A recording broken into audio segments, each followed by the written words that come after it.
Mga kababayan, AJ Commentaries po, magkomento po muna tayo at mag-opinion tungkol dun sa date 9 trial ng impeachment trial. At natapos na po yung Article 4 of impeachment o Article 4 ng Articles of Impeachment, yung grave threat, mga kababayan, natapos sa kanina. Kung napansin niyo po, ilang araw hindi tayo nagpapaliwanag tungkol sa mga kaso, batas o mga kinakasangkutan ng mga senador kasi wala namang pinag-uusapan ganun. More on commentaries tayo ngayon. Kaya okay na rin kasi AJ commentaries naman tayo. Kahapon nga lang mga kababayan, hindi ako makapagpaliwanag na maayos. Mahina boses ko kasi doon po ako sa kasalukuyang nasa hotel. Tulog ang mga pamilya ko sa harapan ko. Hindi ako pwede mag-ingay. But anyways, may gusto pong ipunto na napakinggan natin kanina sa trial, yung punto ni Kiko Pangilinan, Senator Kiko Pangilinan. Ang ganda ng punto niya eh. Pero bago po pala yan mga kabayan, kung di pa po kayo nakasubscribe, sana po subscribe kayo, comment at like. Pag-usapan po natin yung kay Kiko Pangilinan na kasi po may pinupunto ang defense team, Bakit nag-imbestiga at continuous investigation yung threat di umano ni BP Sara papunta kay BBM. Pero yung threat naman laban kay BP Sara walang continuing investigation. Na napaliwanag naman kanina, unang-una nasabpina naman sila noon kasi hindi sila nagko-cooperate, walang mauwang information, ang sa presidente, national security, etc., etc. Yung punto ng defense team, mga kababayan, na nasabi lang ni DVP Sara yung mga katagang may kausap na siya at sumang-ayon yung mausap niya na pag may nangyari sa kanya, patayin mo si BBM, si First Lady Lisa Marcos, ganun din si dating Speaker Martin Romualdez. So, ang sinasabi niya doon ng defense team, yun daw kumbaga reaction lamang sa nangyayari ng panggigipit sa kanya. Bagamat may ibang video pa na sinabi rin niyang na-imagine niya yung sarili niyang pugutan ng ulo, etc. Ang kapatid naman niya ay sinasabing kailangan nila isang ulo lang, si BBM, etc. Hindi niya sinabi si BBM, sabi niya pala doon. So ang punto nila doon, kung bakit nabanggit ni BP Sara na sabi niya yung mga bagay na yun, dahil reaction niya.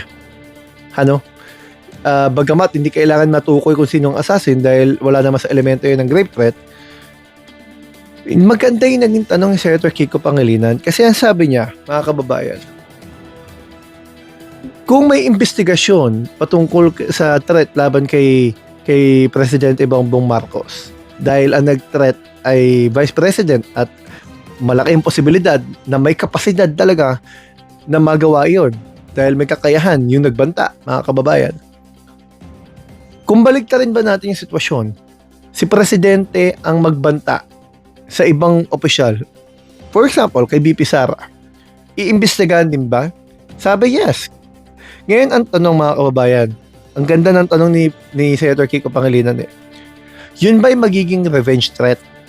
Kumbaga, yung bang pag si BBM ang nagbanta kay BP Sara, mga kababayan, ma-justify ba niya na yun ay reaction lamang dahil sa panggigipit sa kanya ni BP Sara?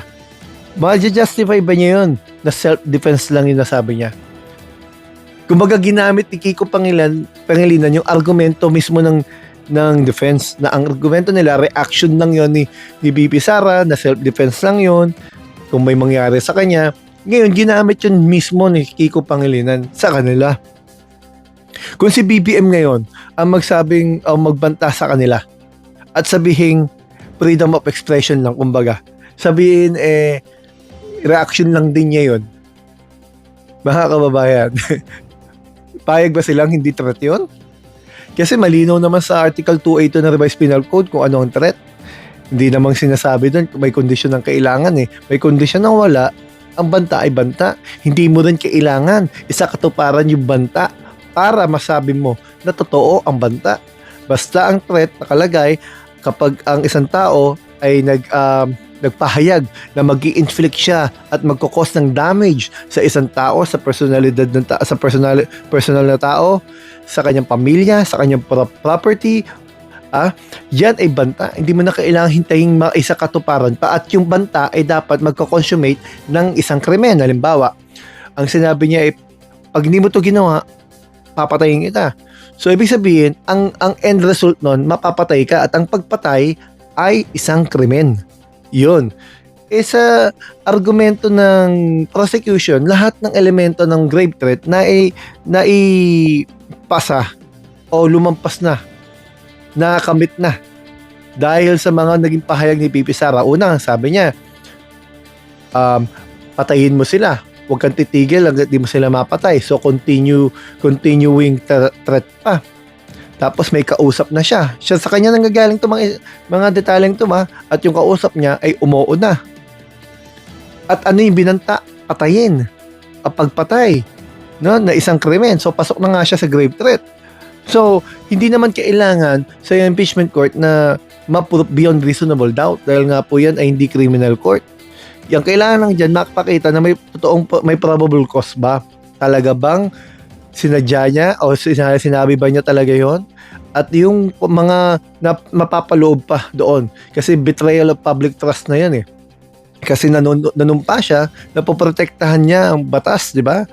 Pero ang pagpatay at pagplanong pagpatay, mga kababayan, yung plano, of course, wala pang kaso yun kasi plano pa lang yun eh. Pero hindi mo na kailangan i-consummate yun o isakatuparan para masabi mo totoo yung banta. Pero yung pagpatay mismo ay krimen. Mga kababayan, pinaparusahan sa ilalim ng Revised Penal Code. So, paano mo poprotektahan yung batas kung gusto mong labagin yung batas? So, merong betrayal of public trust, kumbaga. Yun yung pinupunto ng statement, kumbaga, ng prosecution team na magandang nagamit mismo ni Senator Kiko Pangilinan, pero pasimple lang, hindi halata, pasimple niyang ginamit yung argumento ng defense para ipamukha sa kanila na hindi uubra yung sinasabi yung reaction lang yun, revenge threat lang yun, may kondisyon. Yan, ginamit niya example mismo si BBM. Paano kung si BBM pala ay magbanta? Iimbestigahan din ba? Kasi kinukasyon nila bakit ni-imbestigahan si BP Sara eh.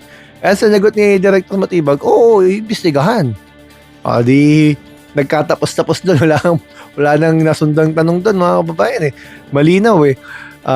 Ang isang napansin din natin kanina yung naging pa-action na motion o manifestation ni Senator Raffy Tulfo, dahil doon sa, alam naman natin ginagamit ng ibang senador yung oras ng impeachment para sa personal nilang mga hinanaing na naiwasan na yan dahil kay Senator Erwin Tulfo at kanina kay Senator Raffy Tulfo tungkol doon sa 2-minute rule.